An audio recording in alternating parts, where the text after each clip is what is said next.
մեր երկրի համար ռիսկ է ներկայացնում եւ ներկայացրել ու վերջացրել է արդեն փակ սահմանները, որովհետեւ Թուրքիան ու Ադրբեջանը Հայաստանի նկատմամբ սահմանները փակել են, որպեսզի Հայաստանի տնտեսապես չեզոքացնեն, որպեսզի կարողանան իրենց խնդիրները լուծել հեշտությամբ։ Իրենք իրենց խնդիրները լուծել են եւ եթե մենք ուզում ենք շարունակենք նույն ձևով ու վերջնականապես կործանենք մեր պետությունը, ես դա թույլ չեմ տա եւ իմ բոլոր գործիքակազմներով կհասնեմ նրան, որ մենք հայ-թուրքական սահմանը բացվի ու այս պետությունը զարգանա, որովհետեւ այն ինչ որ արվել է այդ քաղաքականությունը, բերել է այս վիճակին, հարգելի գործընկերներ։ Եվ քանի որ էկոնոմիկայի նախարարը դա թույլ չի տա, հաջորդ հարցը Տիկին Խաման, համեցեք։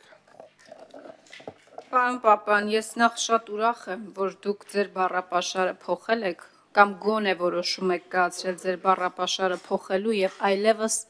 ձեր ընդդիմախոսների հետ բացառապես գիտական հոդվածների լեզվով եք խոսելու, որովհետեւ երբեմն անհասկանալի է եւ շփոթ է առաջացնում։ Դուք ի վերջո էկոնոմիկայի նախարարն եք, ձեր ստատուսից բխող բոլոր հանգամանքներով եւ իրավիճակներով պայմանավորված, թե Վահագն Ալեքսանյանն եք։ Սա մեկ։ Հիմա դուք ասում եք, որ որևէ սպառնալիք հայ գյուղատնտեսի համար չի ներկայացնում։ Չեմ ասել այդպեսի։ Լավ, հարցս վերաձևակերպեմ։ Փաստորեն արձանագրենք, որ չեք հերքում, որ սպառնալիքներ կարող են լինել մեր գյուղատնտեսության համար։ Ես ուզում եմ հիշեցնել, որ մենք անգամ գյուղատնտեսության նախարարություն չունենք եւ գյուղատնտեսության նախարարությունը հենց ձեր իշխանությունների օրոք է փակվել։ Հիմա կարող եք հայ ժողովրդին արմավիրում, լոլիկ վարունգ աճեցնող գյուղատնտեսին, բազմաթիվ ջերմոցներ ունեցող գյուղատնտեսին, ձմերուկի դաշտեր ունեցող, խաղողի դաշտեր ունեցող մեր գյուղատնտեսին պարզ մարդկային առանց այդ գիտական հոդվածի խնդրում եմ հասկանալի լեզվով հայ մարդուն հասկանալի լեզվով բացատրել, թե ինչ է սպասվում իրեն սահմանի բացումից հետո։ Մի բան էլ, որևէ մեկը հայ-թուրքական սահմանի բացմանը դեմ չի խոսացել։ Այդ սահմանը մենք չենք փակել։ Բայց ակնհայտ է մի բան, որ այդ սահմանի բացվելուց հետո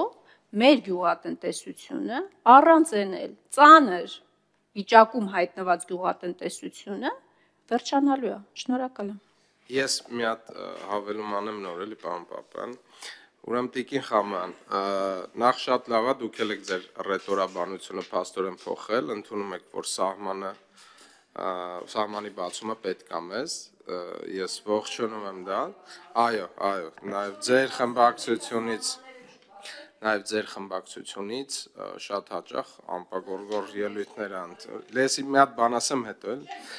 Մի վարքյան։ Նախ Վահագն Ալեքսանյանի եւ Գևորգ Պապոյանի սկզբունքով ասում եք, որ ընդդիմախոսները դեմ են խաղաղությանը։ Հեսա պարոն Պապյանը կպատասխանի տնտեսական հարցերին։ Ընդդիմախոսները դեմ են հարևանների հետ, այդ թվում թշնամական հարաբերություններ ունեցող հարևանների հետ հարաբերություններ կառուցել։ Ես ձեզ հավաստիացնում եմ, ձեր ֆրակցիայում կան մարդիկ, շատ լավ որ իրար հետ սկսել եք քիչ շփվել, բայց ձեր ֆրակցիայում կան մարդիկ, ովքեր որ դեմ են սահմանի բացմանը, ովքեր որ ուզում են գնան Մուշ Սասուն, Կարսարդահան, մտնեն ինչ-որ գործողություններ անեն, մենք դեմ ենք դրան, բայց մի հատ բան ասեմ էլ ներողություն։ Վահագն Ալեքսանյանը եւ Գևորգ Պապյանը ունեն ընդամենը մեկ ընդհանրություն կամ երկու, նախ նույն քաղաքական թիմի անդամ են եւ երկուսն էլ քաղաքացիական պայմանագիր, կուսակցության, վարչության փոխնախագահներ են, նոր են նաեւ դեռևս չեն վերընտրվել, հին վարչության բայց երկուսն էլ ընտրվել են վարչության անդամ եւ մի քիչ կավա բան լինի, պարոն Պապյան, ես կխնդրեմ այդ տնտեսական հատվածին արձագանքեք Տիկին Խամյանի։ Շատ լավ, կարձագանքեմ, իրականում ես կարծում եմ, որ ցանկացած խոսքի, այդ թվում իմ նշած գիտական խոսքին եւ պարոն Ալեքսանյանի քաղաքական խոսքին շատ դժվար է հակադարձել եւ Տիկին Խամոյանի, այսպես ասած, խոսքի թիրախը նաեւ այդ պատճառով էինք, բայց ամեն դեպքում ես շատ կոնկրետ պատասխանեմ բոլոր բարձրացած հարցերին, բայց անուն արդարության Տիկին Խամոյանի բոլոր հարցերը իմ մինչև հիմա եւ հանրաժողովի աշխատանքի շրջանակում ես պիտի արձանագրեմ, եղել են շատ հարգալից եւ շատ փոխադարձ հարգանքի մթնոլորտում ես հանրաժողովում միշտ հարգալից մթնոլորտ կա, նաեւ այդ կոնտեքստում շնորհակալություն հայտնենք մեր ընդդիմադիր падգամավորներին։ Հիմա տեսեք, Տիկին Խամոյան, գյուղատնտեսության նախարարություն կա չկա, դա իրականում ընդամենը բառախաղ է։ Գյուղատնտեսության ասեմ ինչի, որովհետև փաստացի գյուղատնտեսության նախարարություն կա, երկու փոխնախարարներ, ամեն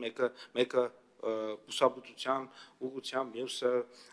ուրեմն անասնաբուծության ուղղությամբ ավարտեմ էլի իմ խոսքը։ Ես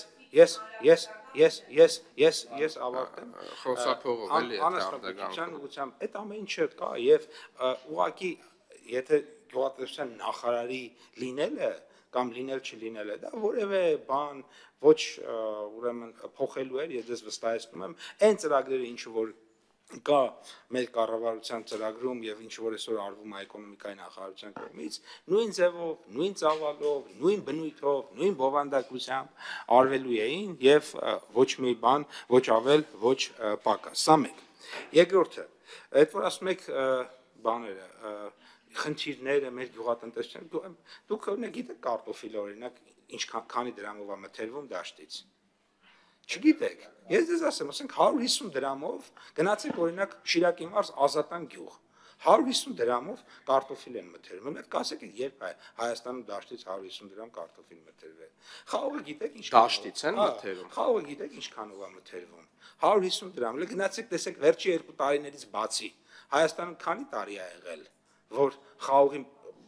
բանը սեպտեմբեր-հոկտեմբեր ամիսներին ձեր միակ խոսելու բանը եղել է խաղողը։ Հիմա մի անգամ ինչի չեք խոսում, որովհետև դες պրոբլեմ չկա, որովհետև անսահմանափակ մթերվում է, ինչքան շատ ելներ, այդքան շատ կմթերեինք։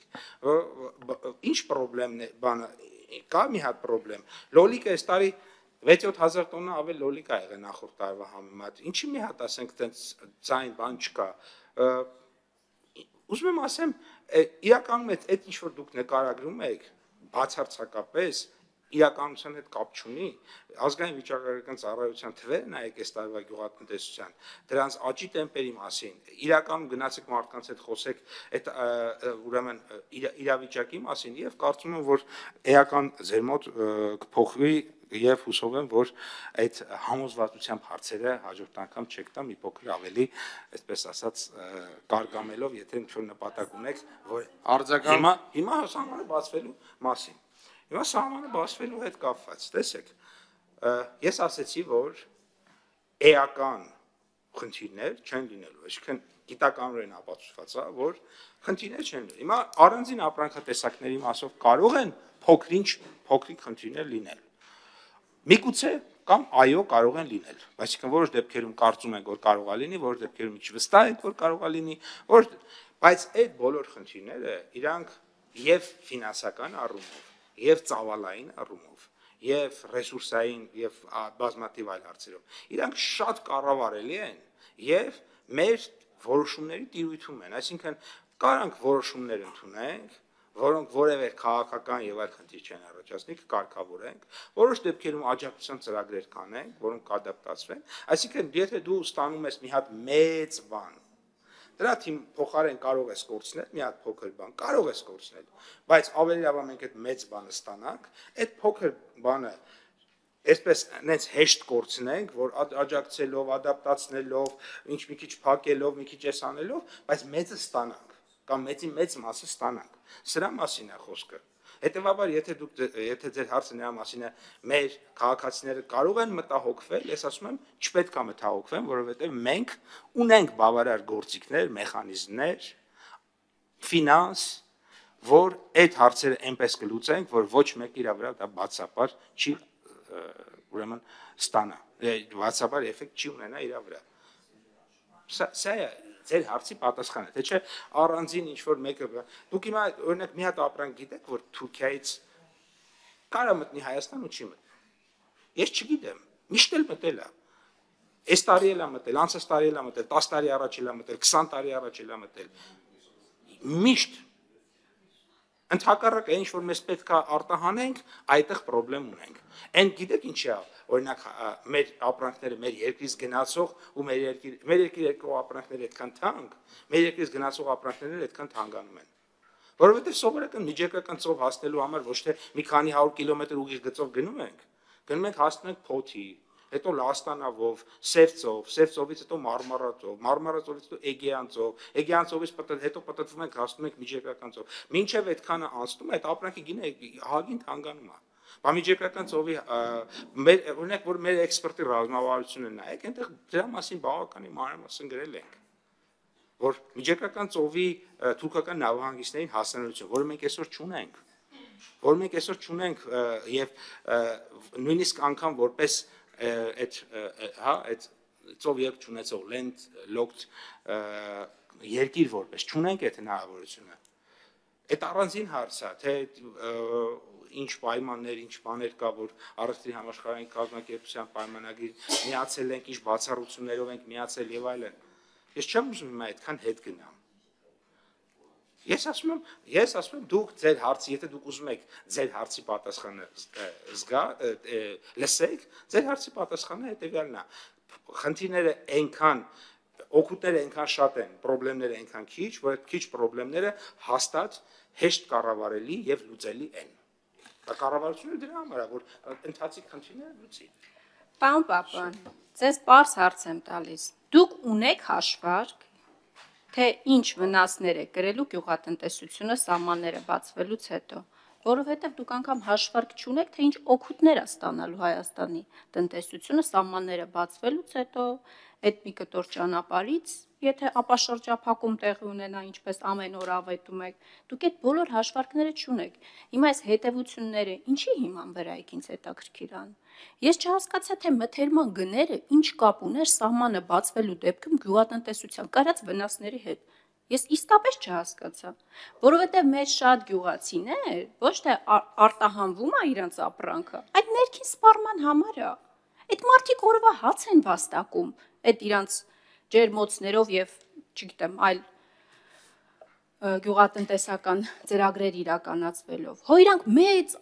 արտահանումներ չեն իրականացնում, իրանց օրվա հացի գումարն է։ Դրա համար իմ հարցը շատ պարզ էր, շատ մարդկային, շատ ընկալելի։ Այդ մարդը վաղը մյուս օրը ինչ է անելու, երբ որ իր աշխատանքի միակ աղբյուրը եւ ապրուստի միակ աղբյուր այդ իր մի կտոր հողն է, որը մշակում է եւ այդ մշակած հողով ստացած արդյունքներով փորձում է իր ընտանիքը պահել։ Լավ կամ վատ, չգիտեմ։ Դուք ասում եք խաղողը Հայաստանում մթերվում է, ինչքան ասեցիք, 250 դրամ։ 150 դրամով։ 150 դրամ։ 220 արենին է մթերվում։ 150 դրամով։ Է Վրաստանում էլ, եթե չեմ սխալվում, 350 դրամով է մթերվում։ Այո, հրապարակում եմ տեսել։ Լավ, ավելի ցածր գնով է մթերվում։ Ոսում հասկանան, այդ ինչ մի հապարտանալու բան է։ Երբ որ ամեն օր գնաճի եւ ամեն տարատեսակ բարդությունների ականատես են լինում հայ մարդիկ իրանց կյանքի ընթացքում եւ պարոն Պապյան, էլ չասեք, որ փաստացի գյուղատնտեսության նախարարություն կա, կներեք, բայց այս հիշացնում է ձեր հայտնի խոսքը, որ դուք հանրապետականի հետ կապ չունեք, ֆիկտիվ հանրապետական եք եղել։ Չասեք էլ։ Մերսի։ Համեցեք, պարոն Պապյան։ Եթե ես վերջից սկսեմ, եթե ես կապ ունենայի, դուք հիմա այնքան թղթեր ու էջեր ու նկարներ եք թմբկահարել, որ դրա մասին մարդիկ կիմանային։